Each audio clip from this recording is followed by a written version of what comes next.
ហាសង្ក្រានឆ្នាំ ថ្មី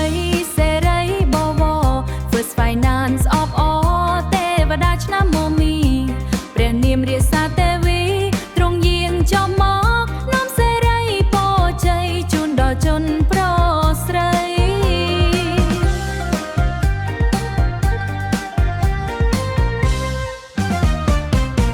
សូរសៀងតន្ត្រីរំដំក្នុងថ្ងៃសង្ក្រាន្តខ្មែរគ្រប់ភូមិឋានលេងបោះអង្គុញកយបី